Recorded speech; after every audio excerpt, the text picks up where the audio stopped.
The Getting of Wisdom by Henry Handel Richardson. Chapter 4.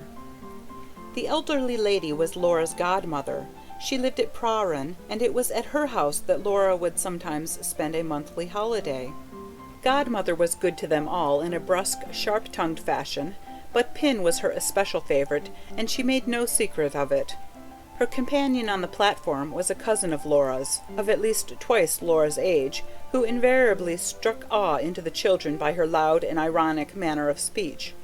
She was an independent, manly person, in spite of her plump roundness. She lived by herself in lodgings, and earned her own living as a clerk in an office. The first greetings over, Godmother's attention was entirely taken up by Laura's box.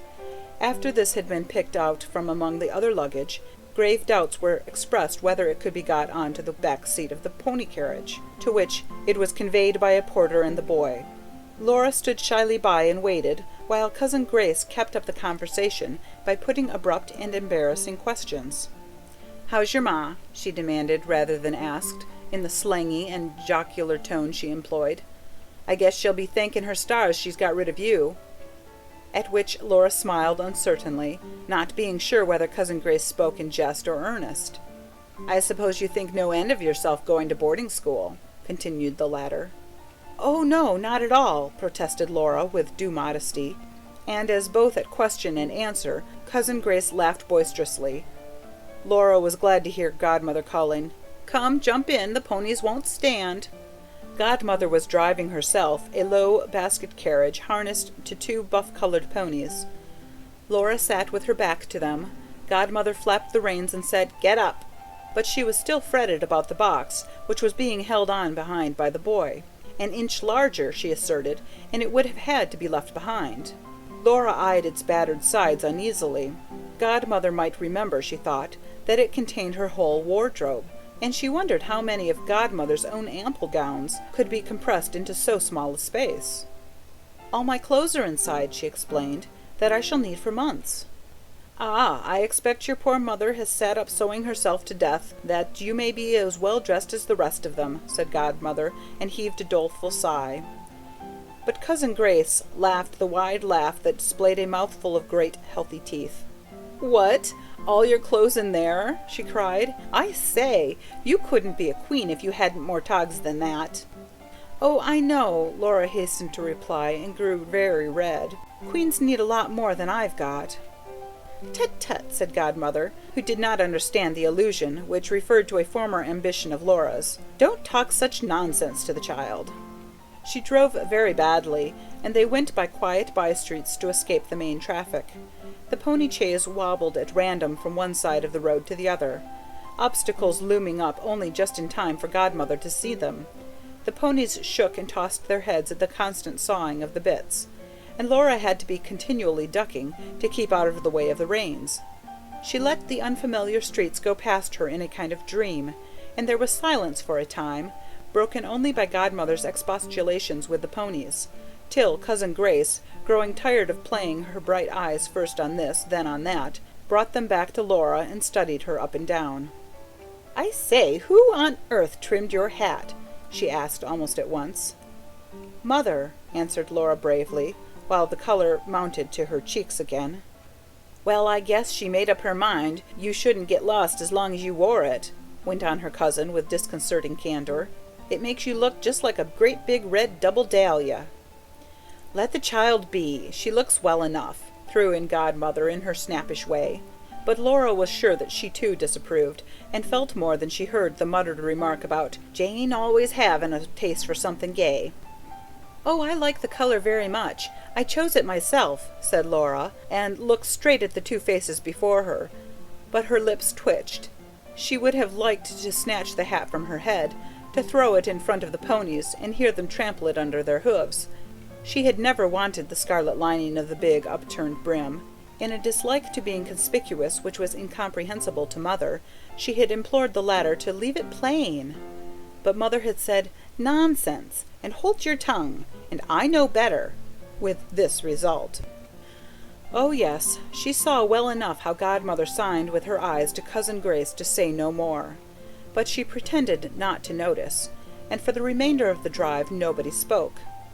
They went past long lines of gray houses, joined one to another and built exactly alike, past large fenced-in public parks, where all kinds of odd, unfamiliar trees grew, with branches that ran right down their trunks and bushy leaves. The broad streets were hilly. The wind, coming in puffs, met them with clouds of gritty white dust. They had just, with bent heads, their hands at their hats, passed through one of these miniature whirlwinds, when turning a corner they suddenly drew up, and the boys sprang to the ponies' heads. Laura, who had not been expecting the end so soon, saw only a tall wooden fence. But Cousin Grace looked higher, gave a stagey shudder, and cried, "Oh, my eye, Betty Martin!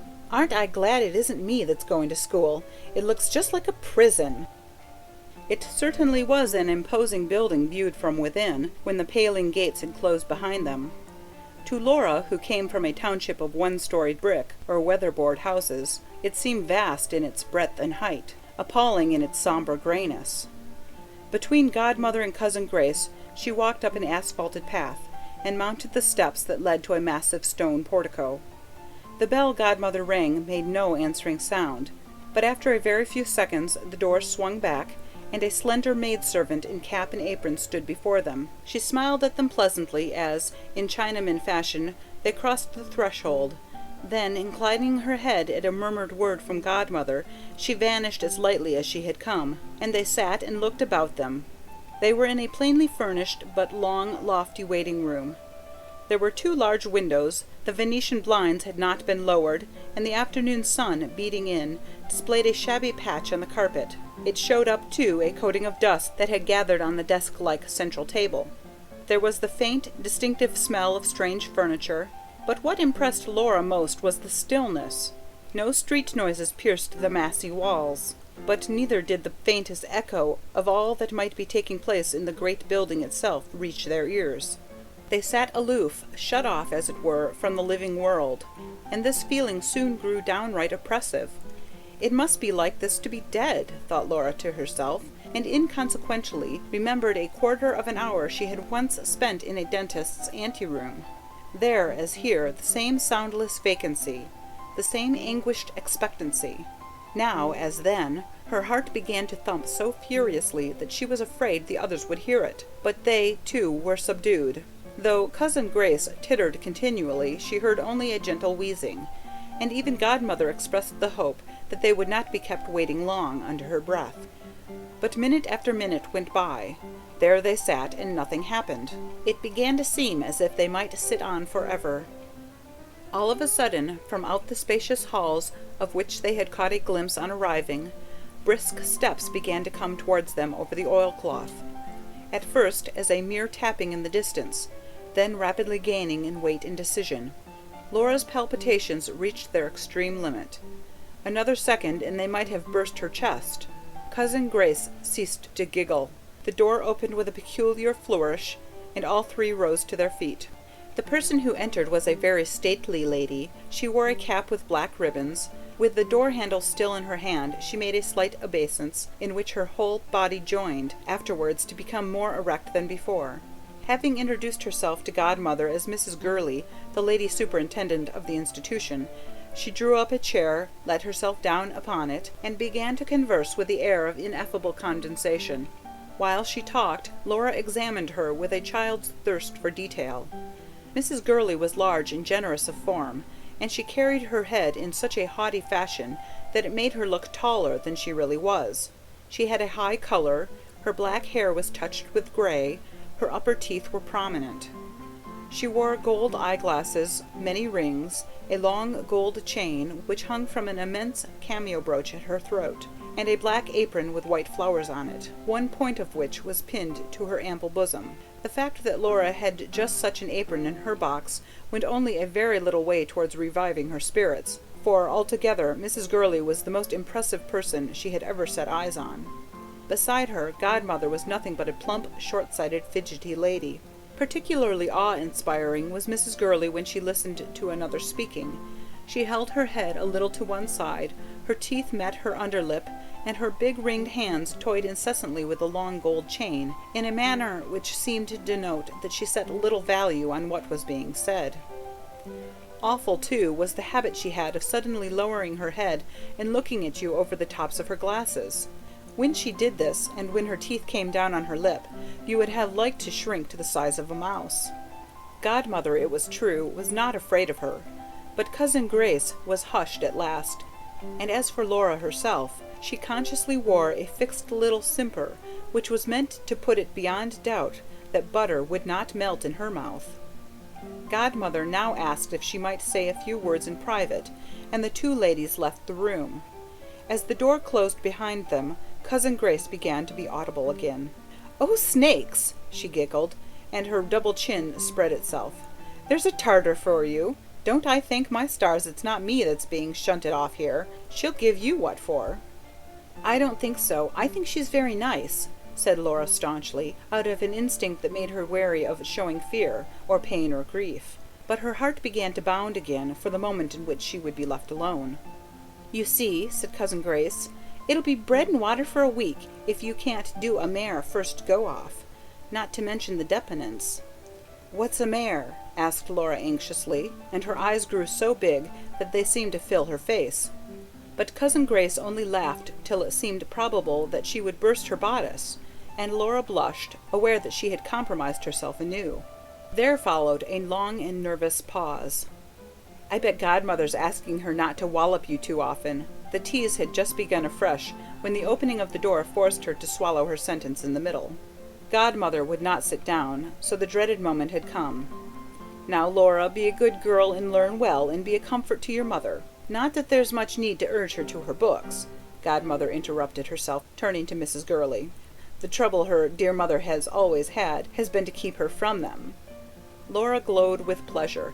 Now, at least, the awful personage would know that she was clever, and loved to learn. But Mrs. Gurley smiled the chilliest thinkable smile of acknowledgment, and did not reply a word. She escorted the other to the front door, and held it open for them to pass. Then, however, her pretence of affability faded clean away.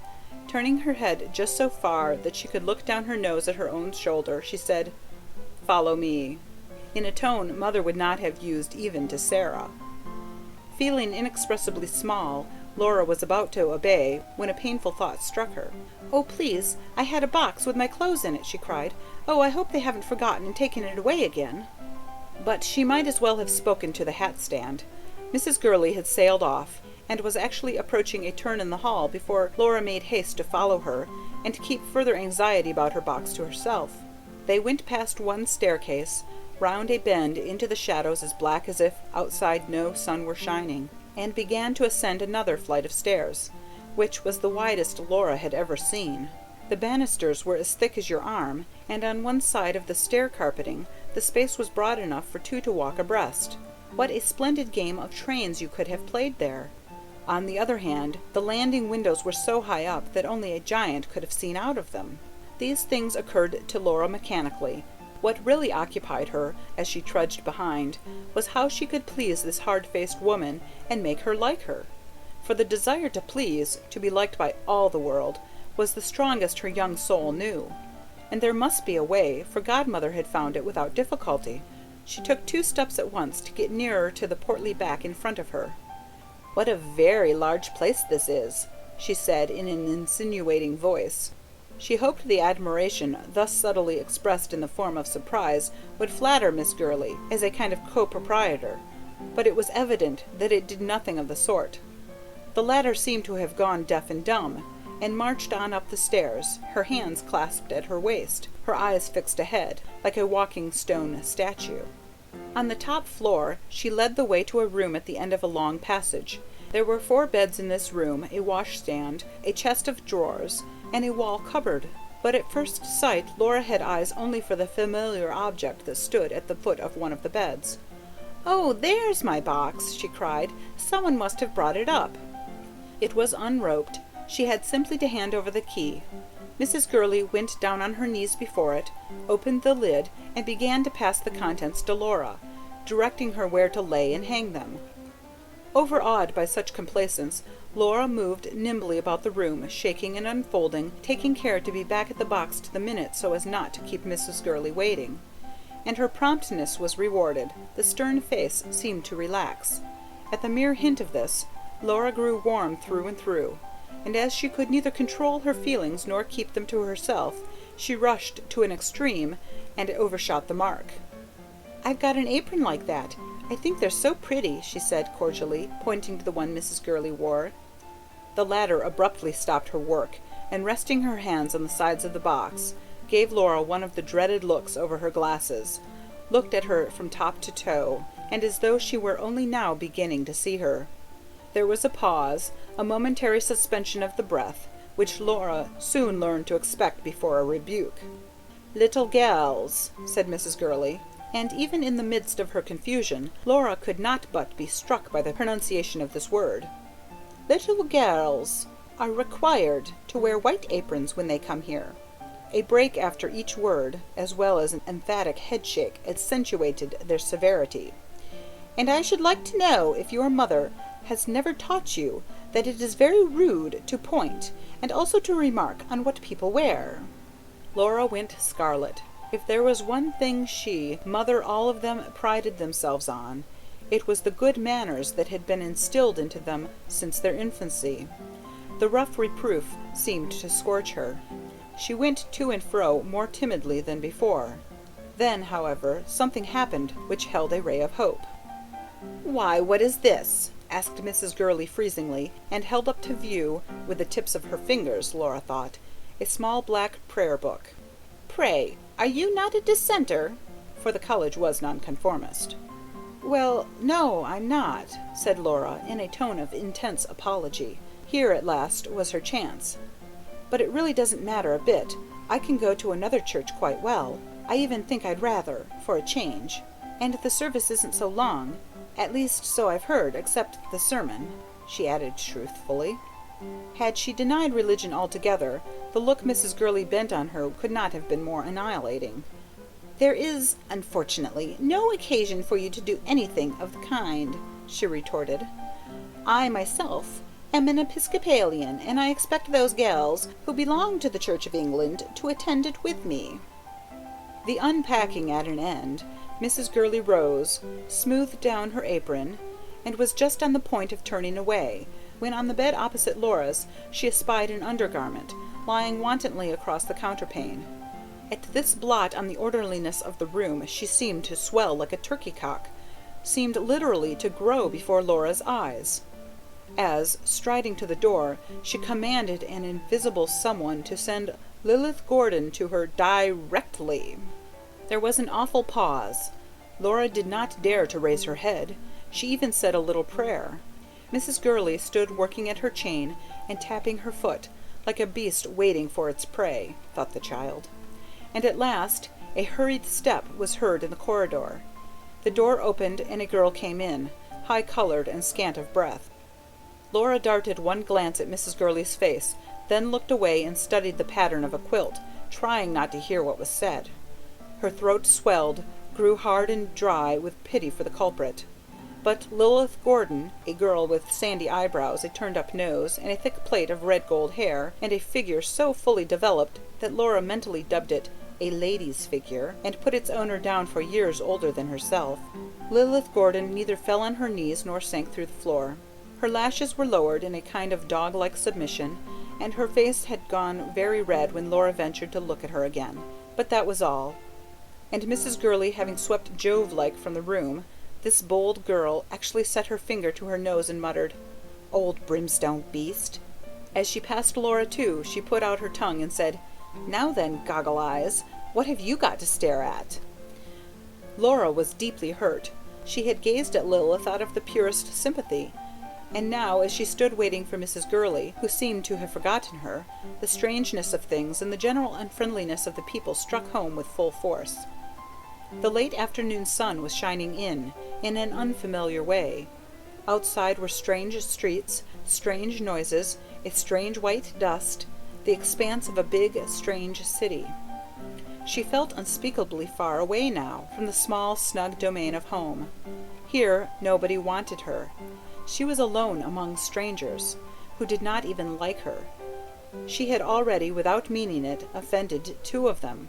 Another second, and the shameful tears might have found their way out. but at this moment there was a kind of preparatory boom in the distance, and the next a great bell clanged through the house, pealing on, long after one's ears were rasped by the din.